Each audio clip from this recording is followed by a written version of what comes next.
যে অভিশাপ নিয়ে ছাত্রদের এই রাজনৈতিক দলটার আত্মপ্রকাশ ঘটেছে, আমি জানি না যে তারা আসলে ভবিষ্যতে দেশের কি করবে।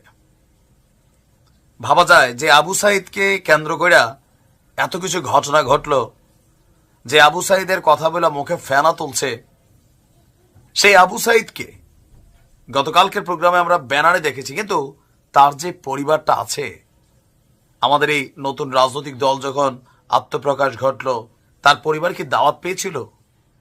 সার্জিস, হাসনাত, নাহিদরা আজকে যারা কেউ প্রধানমন্ত্রী হবার পথে উপদেষ্টা হয়েছেন, বাংলাদেশে তারা নাম যশ খ্যাতি পেয়েছেন, অনেক স্বপ্ন দেখছেন, কিন্তু সেই আবু সাইদের পরিবারের খবরটা কি? আবু সাইদের ভাই একটা স্ট্যাটাস দিয়েছে, আমার কাছে আশ্চর্য লাগছে। ইভেন এটা ফিলও হচ্ছে যে এরা আগামী দিনে বাংলাদেশকে লিড করবে। এই নগদে জুম্মা জুম্মা 8 দিন, এখন এই অবস্থা।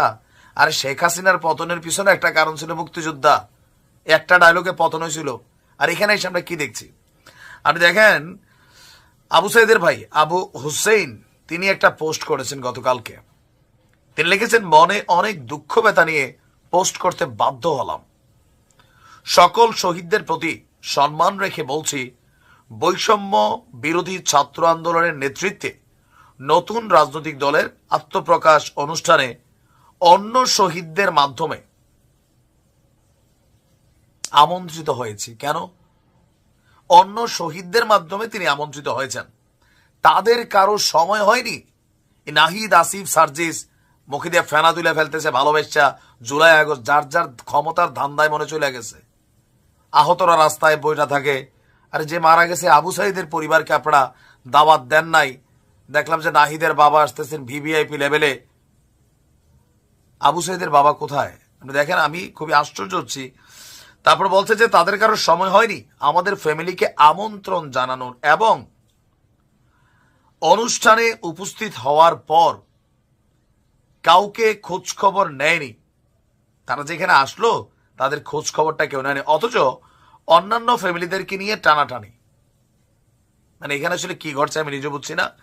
বৈষম্য বিরোধী ছাত্র আন্দোলনের প্রথম শহীদ আবু সাইদ, আর এরপর তার ভাই লিখছে, বৈষম্য বিরোধী ছাত্র আন্দোলনে যার আত্মত্যাগের কারণে কোটা সংস্কার আন্দোলনে গণ অভ্যুত্থানে রূপ নিয়েছিল, তৈরি হয় নতুন বাংলাদেশ।